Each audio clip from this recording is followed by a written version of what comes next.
For years, we have been lied to about the Middle East, Israel and Gaza. And today, 5 stories that could reshape the Middle East, and almost no one is connecting the dots. Welcome back, everybody, to The Quad here in our Jerusalem studios with my wonderful co-host, Emily Schrader, human rights activist and journalist, Shoshana Keats-Jaskal, the founder of Chokhmat Nashim, elevating and representing Orthodox women's voices, and Bellamy Bellucci, dancer, activist, and model. Okay, ladies, what is going to finally happen with Iran? Is Trump losing his patience at the negotiating table with these people? Look at this. Offers to change in Iran? Well, it seems like that would be the best thing that could happen. For 47 years, they've been talking and talking and talking. In the meantime, we've lost a lot of lives while they talk, and legs blown off, arms blown off, faces blown off. Tremendous power has arrived, and additional power, as you know, another carrier is going out shortly. So we'll see it out. If we could get it settled for once and for all, that'd be good. What do you want it for? What? Would you want to take over? I don't want to talk about that. So that's a mixed bag, right? So that, Shoshana, he's saying basically the regime needs to be changed. They're cruel. They've been killing their own people. Is there anybody else? I'm not sure. What do you think Trump is losing his patience? I don't think it's an issue of patience with him. What is it? I think it's whatever his strategy is, and I don't pretend to know what his strategy is. I think he's going according to Trump's plan. I don't think he What's Trump's plan? Well, that's the thing. I don't know. We don't know yet. I'm saying I don't think it's an issue of he really expects them to come to the table. A tiger doesn't change its spots or stripes or whatever that stupid idiom is. And a scorpion is a scorpion and blah, blah, blah. And I don't think he actually thinks it's going to change. I think he's got a plan and he's sticking to his plan. And whether, the only thing that could stop Trump at this point, I think, is if the Iranian regime came down and said, we're just going to step down. We're going to take a retirement and vacation. I think Trump is going to do something. I don't know when or what. Don't look at me. But I don't think it's an issue of patience. And then the other thing that came out, I think it was today or yesterday, is that basically he said to Netanyahu, who's just been at the White House, of course, he said, well, if you want to take out, after we finish these negotiations, if they don't decide to disarm, which, come on, they're not going to, a scorpion will always be a scorpion, then you guys can go for it. We'll back you up. It's almost like he's pushing us to the front again, which is very Trump, especially with midterms coming up. Do you think that Netanyahu's visit change his mind, or you think this is the same old Trump? What do you think? I don't think that it changed his mind. I was saying earlier to Emily that it's the similar thing of saying Israel will have to preemptively do something in order for Trump to then go, well, maybe now I might come in. Maybe now the U.S. might. Like the last. Yeah, but then making sure that there's everything that would be needed to push against them. But Israel has to do something first because that works in his favor. Sure. It's really incredible because I've just got to go back to this wonderful man, Menashe Amir. He literally said to me 3 weeks ago, this is the playbook. And everything he said to me is happening. They're going to negotiate. They're not going to get anywhere. And then they're going to want Israel to go first. And it's almost like it's all playing out. As long as the people of Iran are liberated and we get rid of this, this terrible threat to the world, then I don't care which way it happens, as long as, of course, the fewer casualties as possible.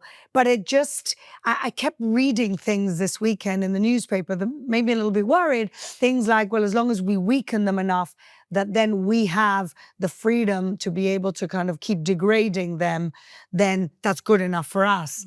But what about the Iranian people? Yeah. Well, in all this time that we've been waiting for help in Iran, more people are being executed. Exactly. More people who are protesters. These aren't other paces, okay? These are people who are arrested for protesting. Teenagers. One of them just sentenced to death yesterday.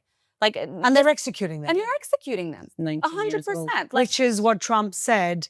He wasn't. That was his red line, the execution. Every day that goes by, more of them are dying. And I feel like they've been lost in the conversation of the international community, which is why this protest in Munich, by the way, there was also one in Toronto at the same time, and in LA, 500,000 in Toronto, 370,000 in LA, and there were other smaller protests of tens of thousands all over the world. We're talking about more than 2 million people showing up and protesting on the same day with the same united, clear message, like, come on, world leaders, come on. on. Because at some point, it's like you can have strategy, but then there's civilian lives. Yeah. And the number keeps going up and up and up. So at some point, yes, we understand that there is a strategy, but move it along. Yeah. Well, isn't it moving it along the fact that they brought in another aircraft carrier? I mean, literally, so much American firepower and military infrastructure, hardware is now here. Was this the plan all along? Let's put as many guns on the table Like as we can for the negotiation. Yeah. Well, I mean, we still pray all the time that this is the evil of our generation. That's what the world hasn't realized, or maybe is waking up to now. Hitler was this in the 1930s. The world could have stopped him before what happened. This is our moment, and this is what our generation has to rise to. And we sit here, pray, we urge. I was part of a small demonstration also on Saturday night in Tel Aviv. We're planning another one in Jerusalem. We have always been protesting for the Iranian people, and again, I say this every week, the people of Israel is willing to take the hit for the sake of the liberation of the Iranian people. The 2026 JNS International Policy Summit will take place April 15th to 17th at the Waldorf Astoria in Jerusalem. Register today at jns-summit.org and use the coupon code JNSTV. That is JNSTV in capitals, one word, to receive 20% off all tickets. I look forward to seeing you in Jerusalem. We will all be there. Emily, you were part of a historic event. You were in Munich, Germany, because I assume the defense conference was there. And there was a huge, it's not clear, it was 250,000, 500,000 people? 250,000. 250,000 people showed up.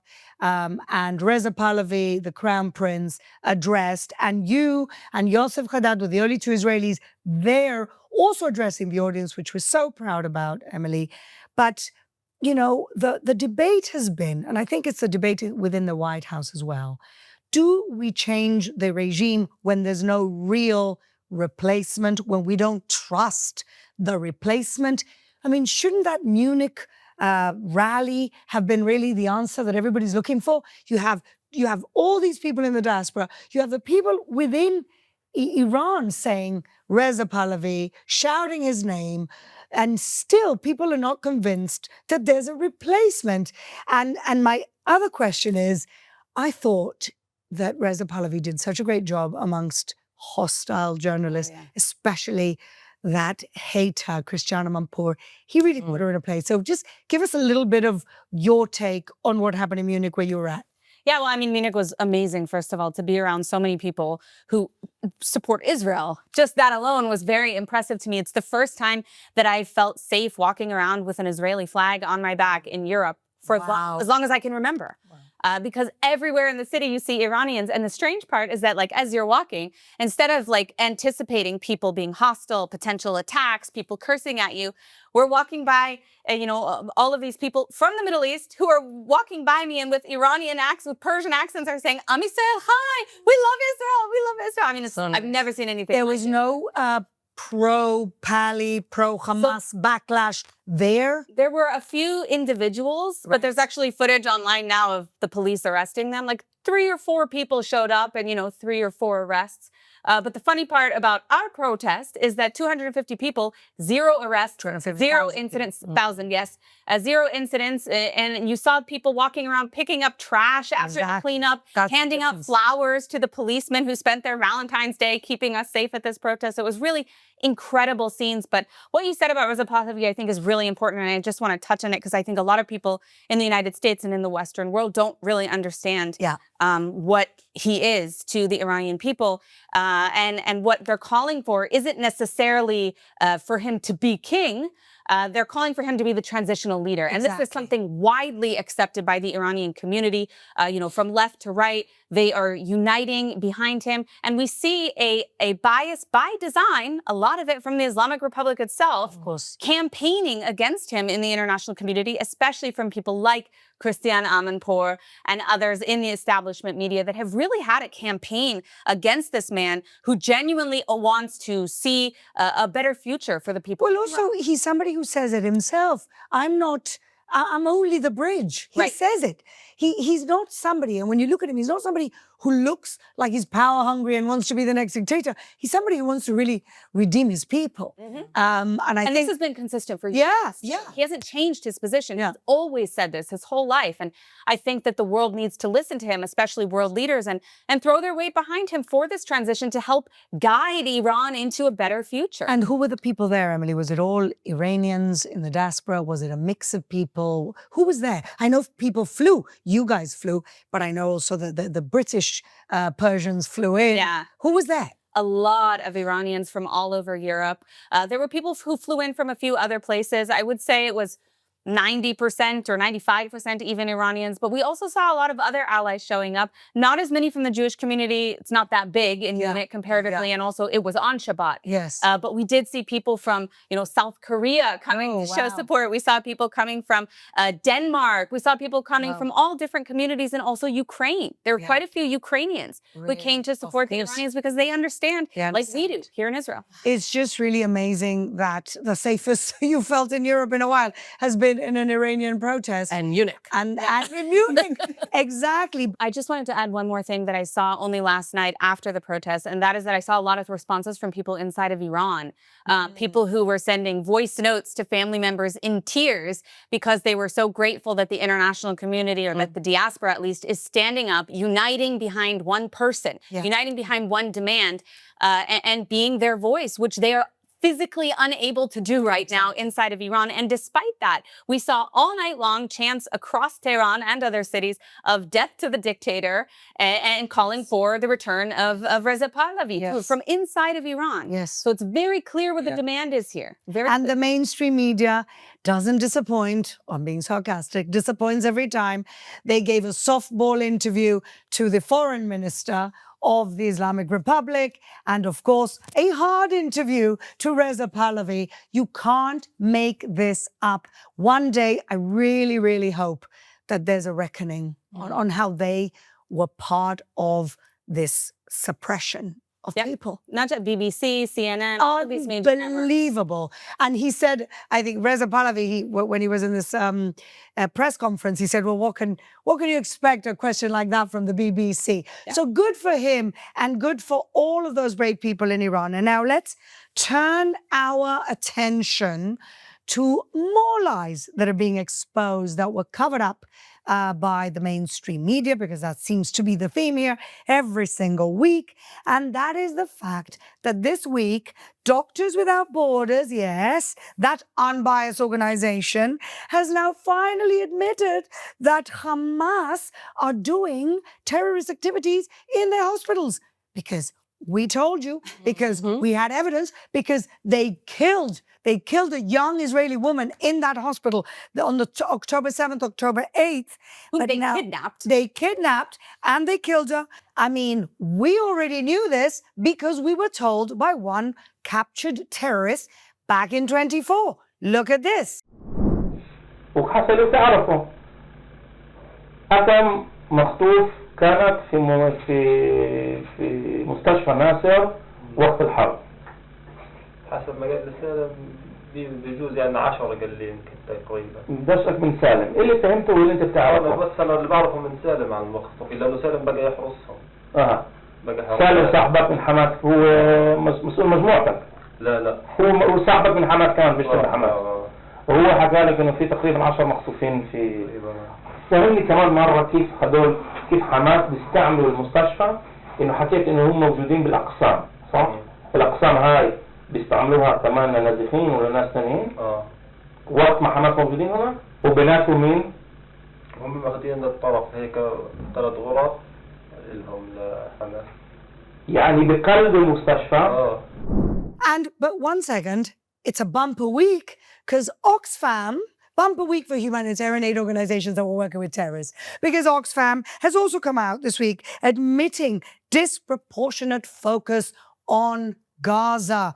Really? From the former CEO, no. From the former CEO, and cries that they were forced or they were pushed into saying genocide before they had any proof. Look at this. but we have to show consistency with other crises that are taking place in the world. And it always felt as though we were disproportionately working around the crisis in Gaza. But other examples include quite strong pushback when we were not ready yet to use the word genocide, because to use the word genocide, it has to be something that we arrive at with consultation and evidence and good legal advice.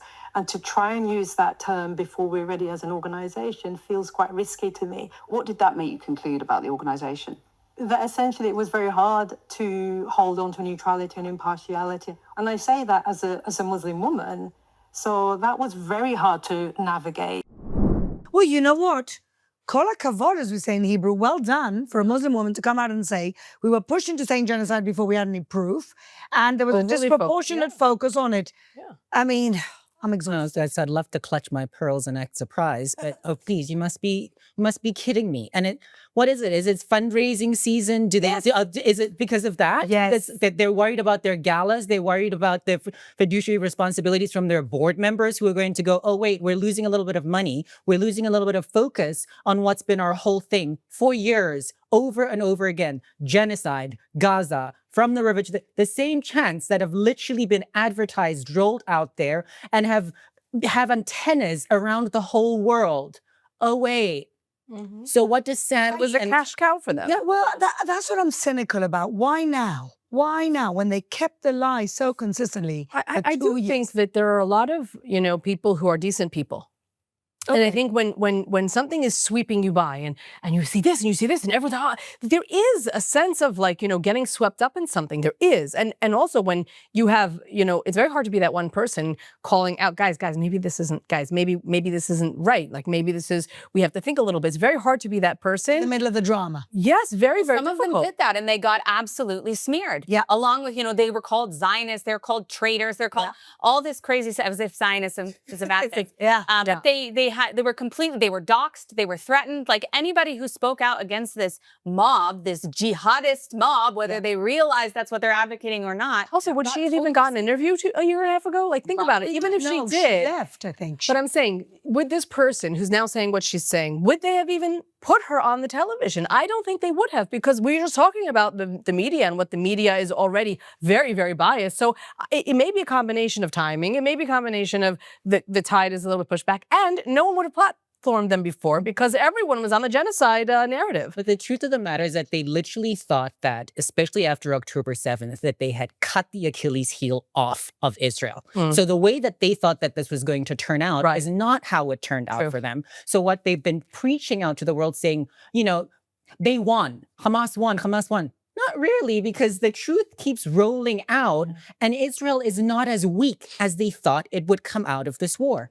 You mean the propaganda in the end didn't actually make us, Well, it's amazing. Every single thing that's coming out now, from Oxfam to the hospital story to even the initial reports that we've seen so far, they're not complete, of course, but about casualty counts, about how many Hamas terrorists were killed in this conflict, from the other side claiming how many were killed in multiple reports. They're just proving us right. And as time goes by, they're going to prove us right even more, step by step. Oh, they were operating in hospitals. Oh, they were using UNRWA. Oh, they were using schools. They were storing missiles in mosques and in daycare centers for children. Oh, the doctors were part of Hamas. Yep. Oh, the journalists were part of Hamas. They're not, dead journalists. No, they're dead terrorists who pretended to be journalists because they wore a little press vest, and that's all they were. Yes, and on that spirit and with this momentum, Francesca Albanese, everybody is taking a step back from this snake. This is why I wore this jacket today, to represent what a snake this woman is.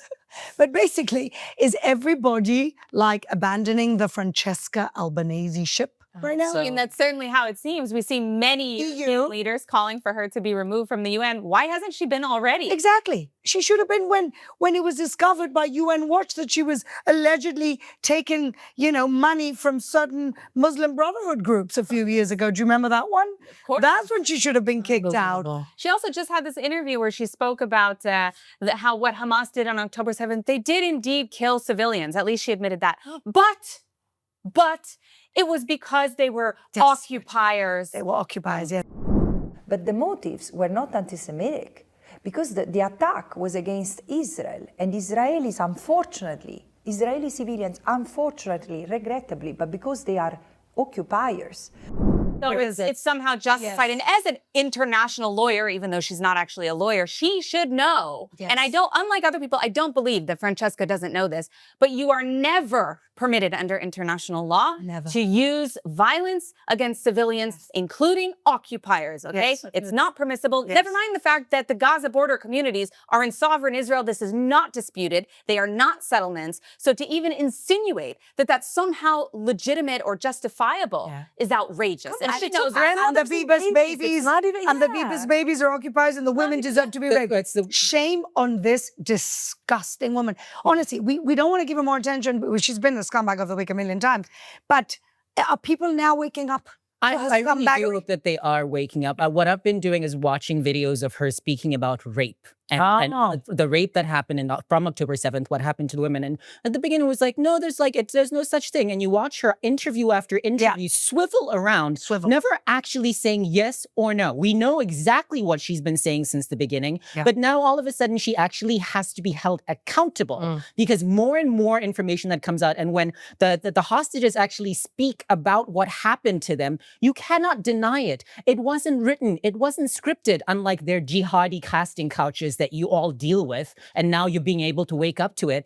They refuse to listen to everything that's been said before from our side saying, this is a red light. This is a red light. And the fact that she's even still within the United Nations is wild. Well, they just invited somebody from the Islamic Republic to address the Human Rights Council. First of all, yes, and they congratulated the Islamic Republic on their 47th anniversary. My warmest greetings. My warmest greetings. And at the end of the day, doesn't Francesca Albanese just represent the rotten core that is the UN? Yeah. Is she any different? She is the representation, even though now everybody's trying to distance themselves because she's gone too far by calling Israel the biggest enemy of humanity. Ooh, that sounds Hitler-esque. But yes, exactly. She personifies. Didn't they just put on Iran and North Korea into kind of the Council of Welfare and something else? Social and welfare. They just were nominated. The 7 biggest, violators of human rights have just been nominated into the Social and Welfare Commission of the UN. So really, she's just them, isn't she? She would never make it into the Board of Peace, though, I'll tell you that. Oh, maybe That's not. the difference. She doesn't have enough money to join it. Yes. It's under sanction. Did she hear? Oh, yes, she can't pay for her hotel room. Boo-hoo. Anyway. I do want to say, though, I think there is a contributing factor to all of this sort of twisting away from the demonization of Israel. And that's because we've been saying for more than 2 years that it's not just about Israel. Right. It's a much broader issue. It's about the Islamic Republic and what they're doing with their proxies, not here, but in the entire region and world, including Venezuela.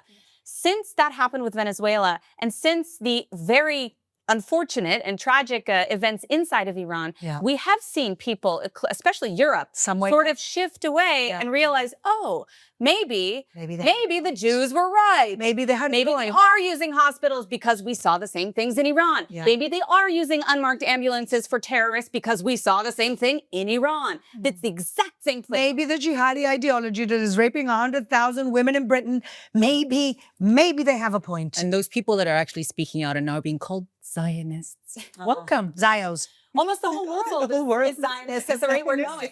They're all Zionists, including that moron from the Religious Freedoms Committee that Shabbos Kestenbaum was just on. Oh, she's such an idiot. Sorry, Shoshana. No, I was thinking, as you're talking, I'm thinking, I wonder if this is Dafka part of Trump's strategy to be like, the more evidence we collect against them, unfortunately, it means that people are dying. But the more evidence and the longer the world sees that they are killing, I mean, I'm not saying I agree with it. I'm just saying I wonder if, he's kind of building a case and then coming in. I definitely think that he is building a case for the legitimacy of their attack. Right. Because if you're talking about regime change, which he had not been talking about before, that's already, we've just moved that goalpost. It's cynical. We've seen Europe shift. I mean, Europe, for as long as I've been in this, has been behind everyone else, much behind the United States. And suddenly, you see European leaders, you see members of parliament, you see even some of the heads of state talking about regime change. And sanctioning, finally, sanctioning the IRGC. Again, Boker Tov. Nothing. Good morning. Welcome. Interesting. Okay, well, on that recap of all that is evil in the world, let's move on to our favorite segment, Scumbag of the Week. Okay, this week I really struggled actually to pick one. I know I say this every week. There are so many. It was a particular struggle this week. Shoshana, who's your scumbag this week? So I'm going to shift a little bit to domestic politics, and I'll tell you why. Because my day job is to deal with extremism in my own community, because I have seen the effects of extremism in my own community, talking about religious extremism. And we always talk about where are the moderates? Why aren't they speaking out? Where are the moderates to call out the Muslim extremists or the Muslim extremists, let's just be honest. Why aren't there enough calling them out? Because if there was enough calling them out, then we could really push against them. And so I am not saying that the Jews in Bnei Brak are terrorists. However, yesterday, 2 IDF young women soldiers were chased down the streets of a city in Israel because the community felt they should not be there, they did not belong there, and they represented the IDF. We have allowed in this country a small minority to grow in religious extremism. And it's not just religious extremism, it's really political extremism. It's really their own rules, their own education system. And when you don't know what kids are being taught, you don't realize what young people you are raising. Yeah.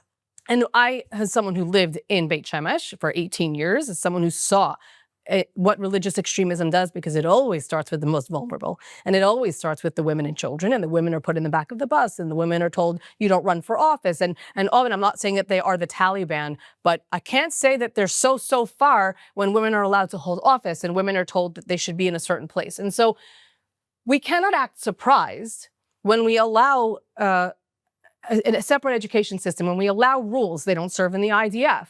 And while there are political reasons for this, it is never, in any way, shape, or form acceptable to chase women down the street. And if this had happened in an Arab community, the response would have been very, very different. And I'm calling out my own government, I'm calling out my own people, and I am saying it is unacceptable. We don't make excuses for violence. We don't make excuses for extremism. We don't make excuses for terrifying people out of a community and screaming like a mob. Yeah. It's not okay. And I'm going on record by saying we need to fix our internal problems, or that's what's going to be what takes us down. Amen, sister. Absolutely. Listen, we're here to call out extremism. We're here to call out bad behavior. Yeah. And ultimately, what I think is different this time, that even the rabbis that have been keeping their mouths shut about this were shocked by what happened. Which is hypocritical, and it shouldn't be. Absolutely not. They were shocked. They were like, oh, you shouldn't be chasing female soldiers, who, by the way, showed up in skirts. Yeah. So they can't even say, oh, you disrespected our rules. Those girls showed up in modest attire. Yes, but they can't use that. This is not our country. This is not the religion. But true. This is not our religion, and this is an extreme group. But I think what I was saying on the radio this morning is this small extreme group has become bigger. Of course it has. You've got 8 or 9 kids in the family. And as a result, the rabbis have kept their mouths shut and haven't called it out. And now when this shocking scene happens, now all those hypocrites, are you saying? Yes. Now, where did this come from? I have no idea. That's not true. You are part of the problem. Yeah. And I just want to say, as someone who's literally watched this happen, and you can go and look me up, I have been blogging about this and writing about this for like 15 years. You cannot excuse it and say it's just a few people. Yeah. Because you let it fester. Yeah. And then all of a sudden, it comes barreling through your door and you're like, whoa, what happened? No, because you just left it there. It's like a mold that grows. Yeah. You cannot ignore it. No matter who you are or where you are, you have to stop extremism wherever you are. Let's see if this is going to be a turning point. I really hope so. Well, there's certainly those people who were running after these 2 girls. Disgusting. Disgusting scumbags. It's also important to say, first off, that it's not all the ultra-Orthodox. Outside of Israel maybe don't understand that. Yeah, it's not all of them. There are many ultra-Orthodox who even serve in the army, who are loyal and you know, contributors to the state of Israel. Yes. Most of them, I would say. Yes. But yeah, this sect is growing, and that's very, very concerning. Yes. It's a scary thing, and the rule of law needs to be enforced. Yes. Absolutely. And you can't have a state within a state. Correct. You can't have this ex-territory thing. You don't go in there. The police doesn't go in there. We don't want to deal with it, whether it comes to the extreme ultra-Orthodox or the Arab community as well, where you've got gangland shootings going on. We have to be able to say, whoever we are, whether we're left, right, center, whatever, we have to be able to say, this is bad. That's not acceptable. I agree. Accountability. Yes. Accountability. By the way, they didn't just chase those 2 soldiers down the street. They also destroyed public property. Yeah, They overturned a police vehicle. Like this I'm is sure we have rioting behavior. This is illegal activity. Yeah. Like there's nothing in Judaism that allows more than that. this kind of behavior. Destroying property is against the Torah. Yeah. Everything they did was against the Torah. None of this is justifiable. Exactly. Let's just be clear. I think you're right, Shoshana, when you say it's political. It's not religious No. extremism. It's 100%. political Right. ideology. Right. Because again, our religion is not about this. Well, fantastic scumbags. Thank you very much. Hard to do sometimes. Hard to take your own people and follow to task. This is why we're here. This is what we set out to do. To call out evil wherever we see it. Emily, who's your scumbag this week? Well, speaking of extremists, yes, my scumbags this week, I have 2. Oh, but they go together. Kala Walsh from the United States and Bushra Sheikh, who actually previously has been my scumbag too. Okay. They are 2 influencers, I guess, for lack of a better term, certainly not journalists, who are currently in Iran, inside of Iran, on what appears to be a trip sponsored by the Islamic Republic. We don't have documentation that it's them who are paying for it, but this is certainly something that should be investigated. So both these women were flown into the country basically to shill for the Islamic Republic in the aftermath of a massacre of tens of thousands of people. We see Bushra Sheikh, who is a known Islamist in the UK. She's someone who openly advocates for Sharia law. The irony of this, of course, is that she doesn't wear a hijab because she lives in a free Western country. But she goes around on social media and on, TV appearances, etc., talking about how great Sharia law is and how it's such an important thing, and that's what she wants to happen. Of course, she also praised the people who were tearing down hostage posters after October 7th as heroes. She has supported Hamas in her commentary. So this is a very, very extremist person. In a way, it's no surprise to see her in Iran. In 2024, in November, she also stated that she was invited by the regime to go to Iran. Again, we don't know if this trip is, but we do know that it's extremely problematic. And then, of course, we also see on this same delegation, Kala Walsh, who is a former Progressive Democratic Party organizer. She's also the founder of Palestine Action US. That's the US version of the group that was labeled a terror organization in the UK, at least for some period of time. And she previously also visited Iran and chanted "Death to America" and "Death to Israel" from a stage before the Islamic regime. So she is back there doing her business, praising the regime and their weapons and presenting a false reality that, the Iranian people are somehow behind the regime, which if it wasn't so tragic, it would be comical because it's just absolutely delusional. I mean, it's very, very clear propaganda. There was even a video of Bushra Sheikh walking through Tehran saying, "Look, I'm not wearing a hijab." Meanwhile, there's Iranian women being raped, being whipped, being sentenced to death inside of prisons in Iran for not wearing hijab. And incidentally, after that, the rest of the videos, we've seen her wearing a hijab. I guess it's not so preemptive. Curious. Yes, well, they are two, these women, they're a special place in hell. Yes. For women who basically prop up people who kill women. And these two are a perfect example. They're literally cosplaying fun jihadism. Because they can go home and take it off. Jihad I wish that if you are an American citizen and you say "Death to America," you are a problem that needs never land back in the country where you were born. How do they let them back in? I don't know. They are now siding with the enemy. There's been a lot of discussion just this past week as a result of this, of investigations for sanctions violations, both UK and US. Exactly. Because if those trips were paid for by the Islamic Republic, that is receiving money from the Islamic Republic in exchange for services, propaganda, and nation branding. And that is arguably a violation of US sanctions. So this for sure needs to be investigated. I keep saying, I wish the days when ISIS brides quietly went on AOL and disappeared and then figured out what was going on and wanted to come right back in. Yeah, I think one of them is trying to get back into the UK. Because they let some of them let some of them back in. Oh my God. It's incredible. You can't underestimate stupid, I swear. But anyway, these people, what can I tell you? All right. Bellamy, who's your scumbag this week? My scumbag for this week is New Yorker's favorite bartender, AOC. This is what she had to say. Personally, I think that the United States has an obligation to uphold its own laws, particularly the Leahy laws. And I think that personally, that the idea of completely unconditional aid, no matter what one does not make sense. I think it enabled a genocide in Gaza. And I think that we have thousands of women and children dead that was completely avoidable. And so I believe that enforcement of our own laws through the Leahy laws, which requires conditioning aid in any circumstance when you see gross human rights violations, is appropriate. I think she went to the Kamala Harris School. I was about to say. No, there's a clip that is way worse. About Taiwan. They ask her a question about Taiwan. Back in the day, I think it was like Miss Teen USA or something, and she got asked a question. She said, I personally believe that the US of A does not know about the Americas and that's literally what she sounds like. And Iraq. It's the word salad and that word vomit of the same thing when Kamala Harris was asked questions that she couldn't directly answer because she was ill prepared and did not have enough knowledge. If you don't know what you're speaking about, do not speak on it. Or if anything else, go back to your basement, sit with a staff member and let them help you to actually do something. These are people that are out there saying the Leahy laws. 2 seconds later, the hill she's going to die on is with the squad.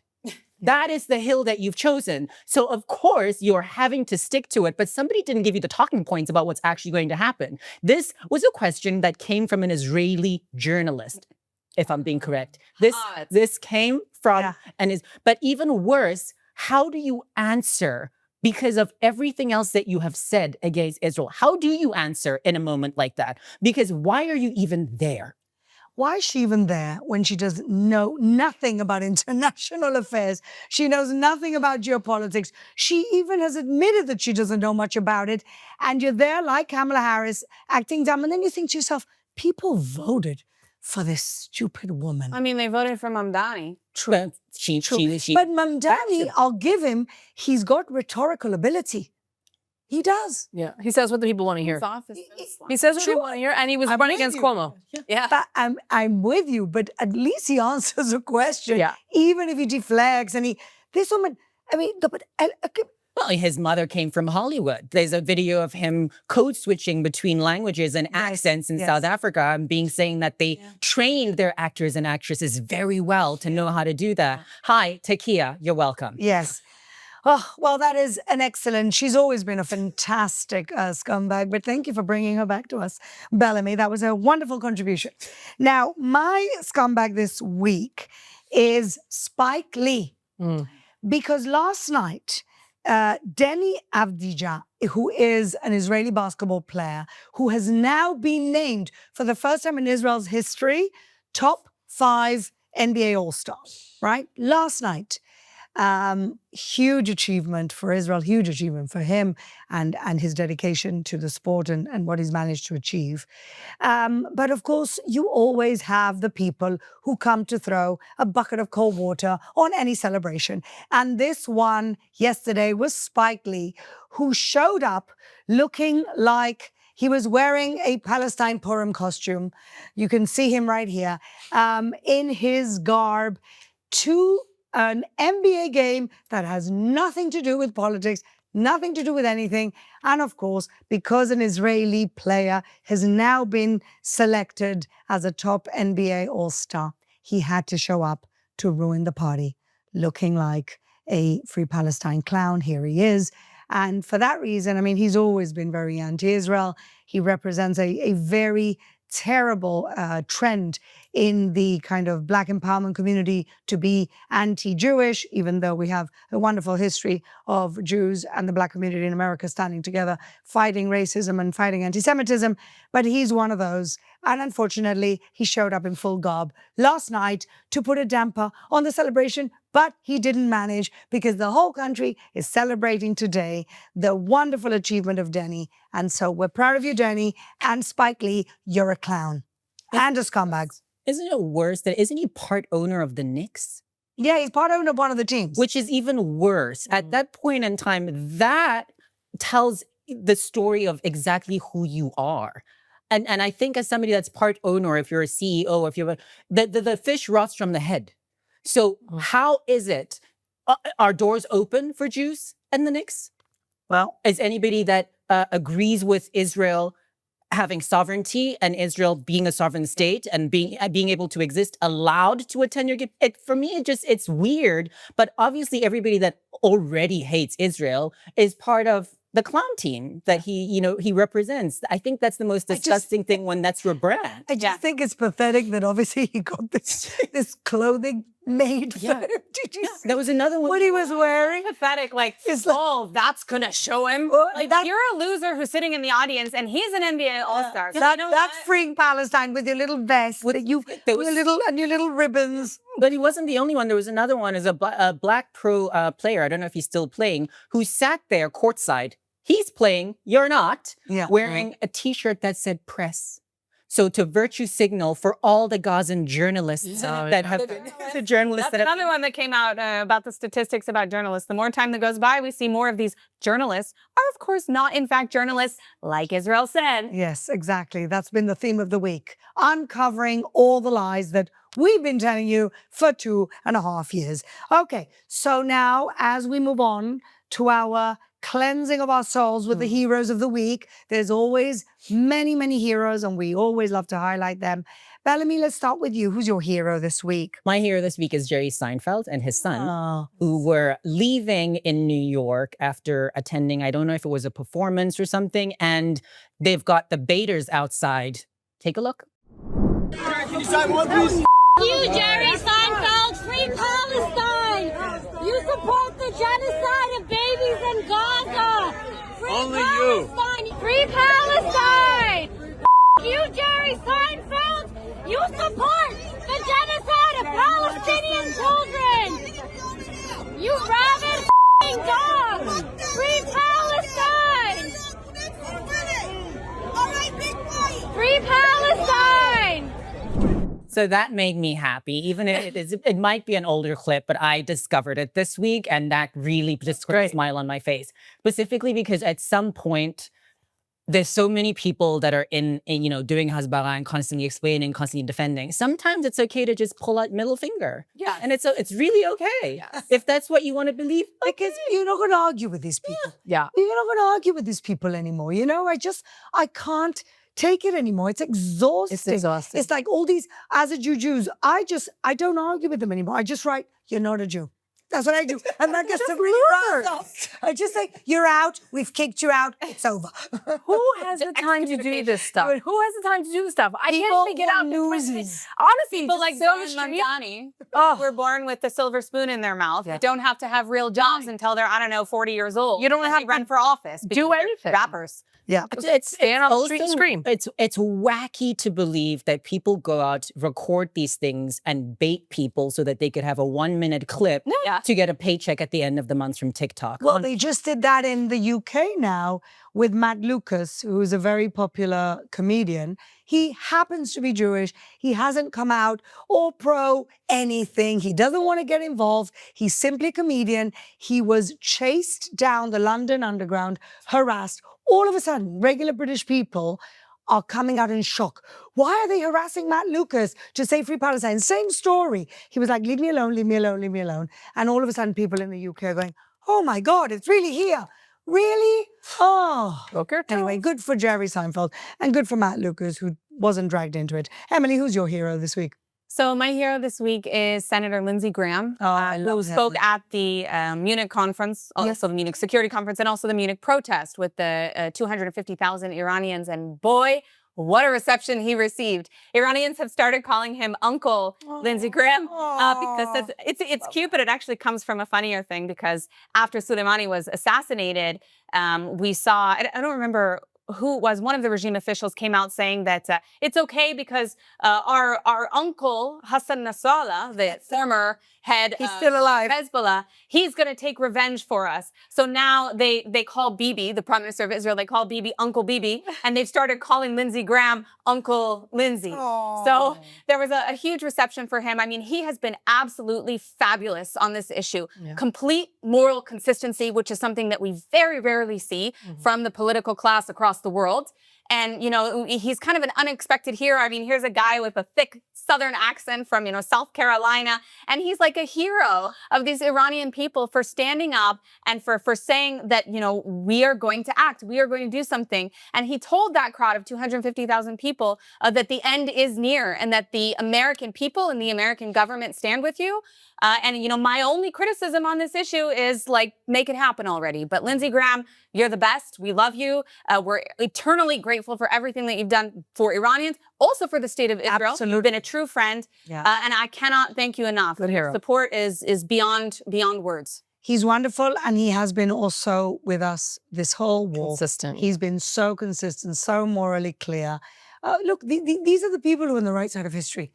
There's nothing to say. Yeah, These are the people who get it. People. Yeah. The right side of history. Oh, I love that they call him Uncle Lindsey. Yeah. Cute. So cute. Shoshana, who's your hero this week? Well, we haven't actually had hostage heroes in a while. And this week, Arbel Yehud came out. Actually, she and also her partner, Ariel Cunio, came out with an interview. But it was very difficult to, I think, I could be wrong, but I think she's the first hostage to acknowledge that she tried to take her own life multiple times. Yeah. She was held alone by Islamic Jihad. And she basically described that seeing Romi's testimony made her also want to come out and describe what happened to her, because Romi explained that she had been sexually assaulted multiple times. And Yehud came out to say that she, unfortunately, almost every single day of her captivity was sexually assaulted. And she did not go into detail, nor would I share if she did, but it's really, we celebrate that they're home and we forget how much work they need to do, how damaged, how pained, how harmed, spiritually, emotionally, physically, mentally, that they are. And that's even from what we can imagine, and the things that we can't imagine, it's so much worse. It's very brave of her to come out and say what she said, and I think that the world needs to know. The world needs to hear the testimony. The world needs to read it, watch it, see her eyes, and to understand what happened on October 7th and for the past 2.5 years can never happen again. And Israel can never let it happen again, and the world cannot forget. And when we act, and we will continue to act in our best interest to prevent that from happening again, this is why.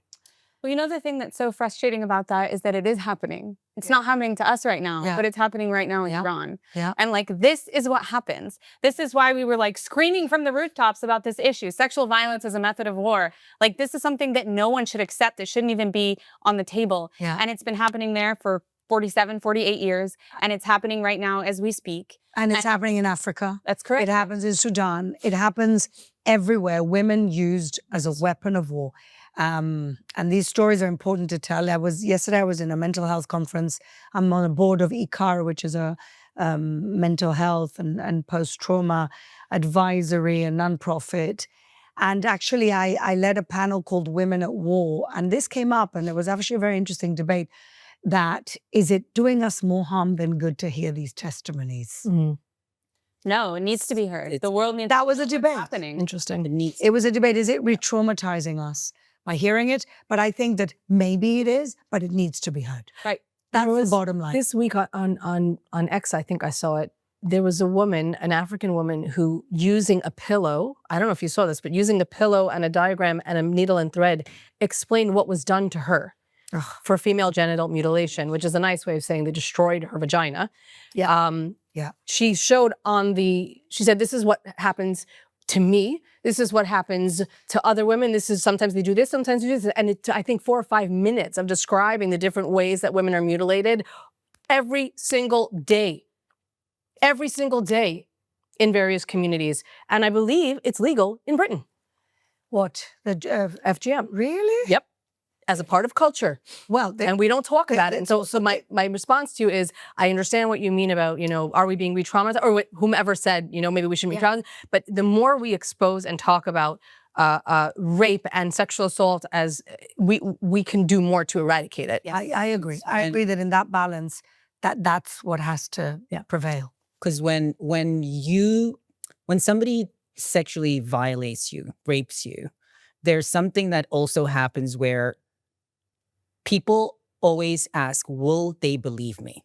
Mm-hmm. And little by little, when people keep downplaying it or whatever, you push it down. Mm. So to hear a story from somebody else, it doesn't for me, it doesn't re-traumatize me. It does the exact opposite because it comes back up to the surface and it's something that you have to deal with. Exactly. It's just putting it in the face. It's putting in the face, but it also doesn't quiet it down.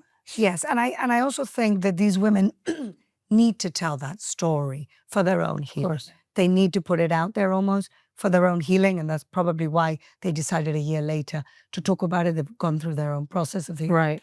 But anyway, she's a hero, especially because she's the one whose face we saw in that traumatizing clip when she came out of there surrounded by these animals, and how she said she thought she was going to be killed again. Just getting through that. Of course. Yeah. But we saw the images. We saw them live. I will never forget. I will never forget those images. And you know what I will never forget? The people who are standing with those animals and not with her. That's what I will never forget. Anyway, okay. I want to move on to something very, very positive. Perfect. And we like highlighting women who have broken the glass ceiling. Mm-hmm. And this woman has broken the glass stratosphere because Dr. Shimrit Maman has been named as the first woman head of Israel's space agency. Yeah. So, like I said, not just breaking the glass ceiling, breaking the glass atmosphere. She is a trailblazer in a field. Dr. Maman heads Israel's space exploration, advanced research, and international collaboration. She's the first woman to be appointed by this role and she will be advising also the Minister of Innovation, Science and Technology. And I think that, yes, this is the new horizon. What do they say in Star Trek? The next frontier. Yeah. And the fact that an Israeli woman is heading the next frontier of science development, of innovation, to us here in the Quad and all over the country is a badge of honor and a badge of pride. So my hero this week is Dr. Shimrit Maman. Well done. We're all behind you. You know, I grew up and I wanted to be. I wanted to be an astronaut. I went to space camp. I went to space camp. Maybe we can make it happen. Oh my God! Please take me. At least in space. Take me. At least quad in space. At least the Katy Perry version. So it's just, oh, come on. That will be amazing. We can all pick a very nice, flattering onesie and go off to space. Well, Shoshana, something about you I did not know. Yeah. It's lovely discovering new things about my friends every day. Well, thank you so much, all of you, for watching. And again, we pray, as we do every week, for the healing of the injured and for, hopefully, the bringing down of this toxic, repressive, murderous regime, the Islamic Republic, and to free the Iranian people. Thank you and see you next week.